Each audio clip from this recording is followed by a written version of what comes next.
कि कुछ लोगों ने और विशेष करके एक पार्टी ने संविधान की मूल धारा, मूल स्पिरिट, आत्मा पर एक बार नहीं अनेकों बार चोट पहुंचाने की कोशिश की और इस संविधान को तोड़ने का भी प्रयास हुआ, इसमें कोई दो राय नहीं। और ये क्योंकि जब हम संविधान दिवस मनाते हैं तो सिर्फ खुशी नहीं मनाते हैं,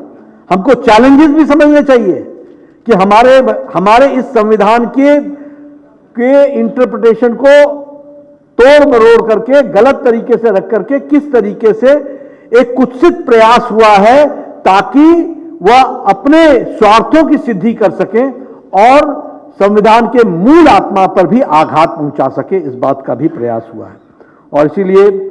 2 वर्षों तक आपातकाल लगा रहा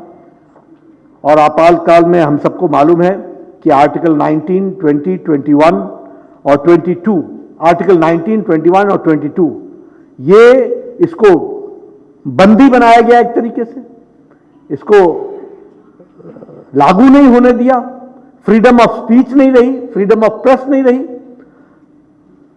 1,76,000 से ज्यादा लोग मीसा और DIR में बंद हुए, 1,36,000 के आसपास, 1,36,000 के आसपास लोग हुए। और हम ये कह सकते हैं कि संविधान की रक्षा के लिए 75,000 से ज्यादा लोग हमारी विचारधारा के थे, जिन्होंने अपने आप को बंदी बनाया, 2 साल जेल में रहे और कोई पता नहीं था उस समय कि हम जेल से बाहर निकलेंगे कि नहीं निकलेंगे, आजादी आएगी कि नहीं आएगी। लेकिन वो लड़ाई लड़ी गई और संविधान के रक्षक के रूप में हम सब लोग जब यहां आज भारतीय जनता पार्टी के कार्यालय में हम संविधान दिवस, और यही नहीं मना रहे हैं, देश के हर जिले में मना रहे हैं, हर जिले कार्यालय में मना रहे हैं, तो उसके सही मायने में रक्षक भी हम हैं और हमने ही रक्षा की, ये बात हमको ध्यान में रखना है। और हमारे संविधान में बड़े स्पष्ट शब्दों में कहा, यूनिटरी नेचर, फेडरल इन स्ट्रक्चर। तो हमने जब फेडरल स्ट्रक्चर को माना है तो हमने यूनिटरी नेचर को भी माना है और इसलिए प्रदेशों को ताकत देना, और इसीलिए एक नई शब्दावली का इजाद हुआ जिसको हम कोऑपरेटिव फेडरलिज्म कहते हैं, जिसमें हम प्रदेशों के साथ आत्मसात करके विकास की गतिविधियों को आगे बढ़ा रहे हैं और उसको सही रूप में रखने का प्रयास कर रहे हैं। यहाँ मैं ये भी कहना चाहूँगा कि संविधान की आत्मा को लागू करने में हमारी सरकार प्रधानमंत्री मोदी जी के नेतृत्व में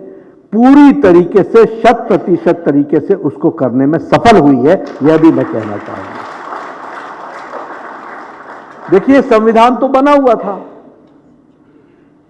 संविधान तो यह कहता था कि सभी राज्य बराबर हैं और सभी राज्य भारत के अभिन्न अंग हैं, लेकिन यह धारा 370 कहां आ गई थी? और यह धारा 370 इतने सालों से कहां अटकी हुई थी? यह 35A का एब्रोगेशन की में क्या दिक्कत आ रही थी? यह धारा 370 अगर समाप्त हुई तो 2020 को 6 अगस्त को हुई, या और वह भी प्रधानमंत्री मोदी जी के नेतृत्व में लोकसभा के अंदर और राज्यसभा के अंदर पारित करते हैं।